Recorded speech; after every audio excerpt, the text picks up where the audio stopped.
नमस्कार, मैं सुवर्णा। न्याय टीवी में आप सभी दर्शकों का स्वागत है। कोर्ट राउंडअप की खबरें अब विस्तार से। बॉम्बे हाईकोर्ट ने भीमा कोरेगांव एल्गार परिषद मामले में 3 आरोपियों द्वारा दायर पुनर्विचार आवेदन को खारिज कर दिया। इस आवेदन में उन्हें डिफॉल्ट जमानत से इनकार करने के आदेश में जमानत और तथ्यात्मक सुधार की मांग की गई थी। अदालत ने तीनों द्वारा दायर पुनर्विचार आवेदन का निपटारा किया। इसमें उन्हें डिफॉल्ट जमानत से इनकार करने और बाद में रिहा करने के आदेश में तथ्यात्मक सुधार की मांग की गई थी। जस्टिस एस शिंदे और जस्टिस एन जामदार की अगुवाई वाली खंडपीठ ने 22 मार्च 2022 को आदेश के लिए याचिका को सुरक्षित रखा था। मंगलवार को कोर्ट ने आदेश के एक ऑपरेटिव हिस्से को ये कहते हुए सुनाया। पुनर्विचार क्षेत्राधिकार के प्रयोग के लिए कोई मामला नहीं बनाया गया है। जिस बिंदु पर आग्रह नहीं किया गया है उसके पुनर्विचार की अनुमति नहीं है। हाईकोर्ट ने 1 दिसंबर 2021 को याचिकाकर्ताओं और उनके 5 सह आरोपियों को इस आधार पर डिफॉल्ट जमानत देने से इनकार कर दिया था कि उन्होंने निर्धारित अवधि के भीतर अपनी डिफॉल्ट जमानत याचिका दायर नहीं की थी। उसी पीठ ने कहा कि भले ही पुणे सेशन जज ने बिना अधिकार क्षेत्र के उनकी नजरबंदी को 60 दिनों के बाद बढ़ा दिया हो, क्योंकि वे एनआईए अधिनियम के तहत विशेष न्यायाधीश नहीं थे, वे राहत के हकदार नहीं हैं। हालांकि सह आरोपी सुधा भारद्वाज को उसी आदेश में जमानत दे दी गई। राहत से वंचित सभी 8 ने दावा किया कि जमानत से इनकार तथ्यात्मक त्रुटि के कारण किया गया। भारद्वाज की तरह ही उन्होंने भी मुकदमे में निर्धारित अवधि के भीतर डिफॉल्ट जमानत याचिका दायर की थी। गोंजाल्विस, राव और फरेरा ने दावा किया कि उन्होंने भारद्वाज के आवेदन के 4 दिन बाद 30 नवंबर 2018 को डिफॉल्ट जमानत के लिए आवेदन किया था। एडवोकेट आर सत्यनारायण के माध्यम से दायर याचिका में उन्होंने तर्क दिया कि पुणे सेशन कोर्ट ने 6 नवंबर 2019 को सामान्य आदेश में उनके डिफॉल्ट जमानत आवेदन और भारद्वाज के डिफॉल्ट जमानत याचिका को खारिज कर दिया। उन्होंने बताया कि 6 नवंबर 2019 के आदेश को पलट दिया गया था। छत्तीसगढ़ हाईकोर्ट ने इस बात पर जोर दिया है कि किसी दस्तावेज को वचन पत्र प्रॉमिसरी नोट के रूप में तभी माना जा सकता है जब वो रूप और आशय दोनों में वचन पत्र हो।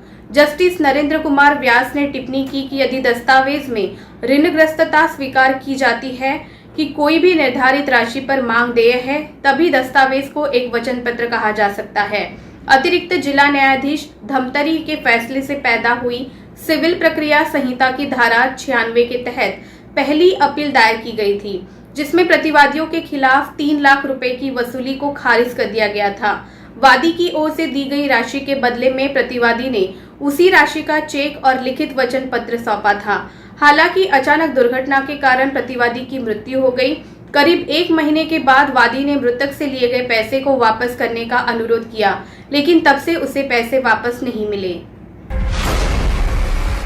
मुंबई की स्पेशल कोर्ट ने महाराष्ट्र के मुख्यमंत्री उद्धव ठाकरे के निजी आवास के बाहर हनुमान चालीसा का जाप करने पर देशद्रोह की प्राथमिकी में निर्दलीय सांसद नवनीत राणा और उनके पति विधायक रवि राणा को जमानत दी। 23 अप्रैल को खार पुलिस ने राणा को आईपीसी की धारा 153A धर्म, नस्ल आदि के आधार पर विभिन्न समूहों के बीच दुश्मनी को बढ़ावा देना और 124A देशद्रोह के अलावा बॉम्बे पुलिस अधिनियम के प्रावधानों के तहत मामला दर्ज किया था। पश्चिम बंगाल सरकार के उस फैसले के खिलाफ कलकत्ता हाईकोर्ट के समक्ष जनहित याचिका PIL दायर की गई है, जिसमें मौजूदा हीटवेव की स्थिति को देखते हुए 2 मई से 15 जून तक स्कूलों के लिए 45 दिनों की गर्मी छुट्टी घोषित की गई है। पश्चिम बंगाल की मुख्यमंत्री ममता बनर्जी ने पिछले महीने पूरे पश्चिम बंगाल के सभी शैक्षणिक संस्थानों को गर्मियों की शुरुआत में छुट्टी लेने की सिफारिश की थी। उन्होंने वरिष्ठ अधिकारियों से स्कूलों को ये बताने के लिए भी कहा था कि वे 2 मई से गर्मी की छुट्टी शुरू कर दें। इस अपील को निजी संस्थानों तक भी बढ़ाया गया था। इलाहाबाद हाईकोर्ट ने हाल ही में 3 साल की बच्ची के साथ बलात्कार रेप के आरोपी 62 वर्षीय व्यक्ति को जमानत देने से इनकार किया, क्योंकि उसने कहा कि प्रथम दृष्टया ये स्पष्ट है कि आरोपी ने 3 साल की नाबालिग लड़की के साथ बलात्कार का अमानवीय कृत्य किया है। न्यायमूर्ति सौरभ श्याम शमशेरी की खंडपीठ ने ये भी कहा कि 3 वर्षीय पीड़ित लड़की ने शब्दों के साथ साथ संकेतों में भी अपनी आपबीती सुनाई और कथित रूप से आरोपी द्वारा की गई बलात्कार की पूरी घटना को समझाया। जम्मू कश्मीर और लद्दाख हाईकोर्ट ने कहा कि निवारक निरोध के आदेश प्रिवेंटिव डिटेंशन ऑर्डर्स तब भी पारित किए जा सकते हैं जब कोई व्यक्ति पुलिस या न्यायिक हिरासत में हो या किसी आपराधिक मामले में शामिल हो, लेकिन ऐसा करने के लिए बाध्यकारी कारणों को दर्ज किया जाना चाहिए। जस्टिस संजय धर ने कहा, ये कानून है कि निवारक निरोध आदेश तब भी पारित किया जा सकता है जब कोई व्यक्ति पुलिस या न्यायिक हिरासत में हो या किसी आपराधिक मामले में शामिल हो, लेकिन ऐसा करने के लिए बाध्यकारी कारणों को दर्ज किया जाना चाहिए। हिरासत में लेने वाला प्राधिकारी बाध्यकारी कारण रिकॉर्ड करने के लिए बाध्य है। कारण बताते हैं कि क्यों सामान्य कानून का सहारा लेकर बंदी को विध्वंसक गतिविधियों में शामिल होने से नहीं रोका जा सकता और इन कारणों की अनुपस्थिति में हिरासत का आदेश कानून में अस्थिर हो जाएगा।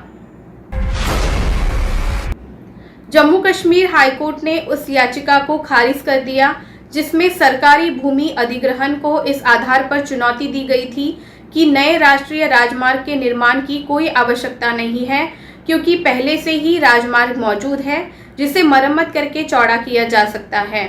जस्टिस मोक्ष खजूरिया काजमी और जस्टिस पंकज मित्तल की खंडपीठ ने याचिका को खारिज करते हुए कहा, ये प्रस्तुत करना कि नए राष्ट्रीय राजमार्ग के निर्माण की कोई आवश्यकता नहीं है क्योंकि पहले से ही एक राजमार्ग मौजूद है जिसे मरम्मत और चौड़ा किया जा सकता है। ये उल्लेख करना उचित होगा कि राष्ट्रीय राजमार्ग का निर्माण नीतिगत निर्णय पॉलिसी डिसीजन है जिसे विशेषज्ञों की राय द्वारा लिया जाता है। याचिकाकर्ताओं के साधारण कहने पर ऐसे मामलों में हस्तक्षेप करना इस न्यायालय के लिए नहीं है कि ऐसी सड़क या राजमार्ग की आवश्यकता नहीं है।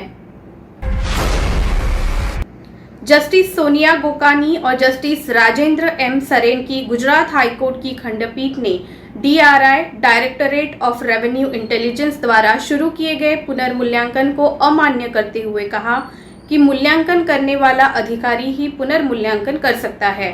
याचिकाकर्ता निर्धारित असेसी प्राइवेट लिमिटेड कंपनी है और इंकजेट प्रिंटर, लेजर प्रिंटर और प्रिंटर के लिए पुर्जों के साथ साथ सामान जैसे सामानों के व्यापार और निर्माण के व्यवसाय में है।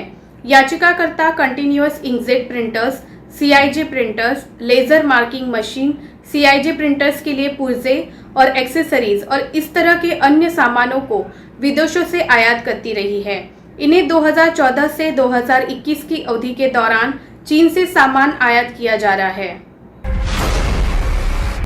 बॉम्बे हाईकोर्ट ने बुधवार को People's Union of Civil Liberties PUCL द्वारा वीडियो कॉलिंग को फिर से शुरू करने की मांग करने वाली एक जनहित याचिका पर सुनवाई करते हुए महाराष्ट्र सरकार से पूछा कि क्या महामारी के दौरान जेल के कैदियों के लिए वीडियो कॉल की अनुमति दी गई थी तो क्या कोई सुरक्षा उल्लंघन हुआ था।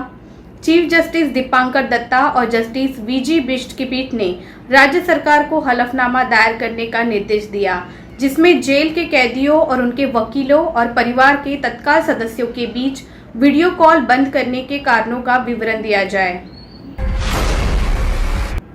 बेंच ने कहा, वर्तमान में हम जेल में वीडियो कॉलिंग सुविधा को फिर से शुरू करने पर कोई आदेश पारित करने के इच्छुक नहीं हैं। हमारा विचार है कि याचिका में व्यक्त चिंताओं का फैसला राज्य को जवाब देने का अवसर दिए जाने के बाद किया जा सकता है।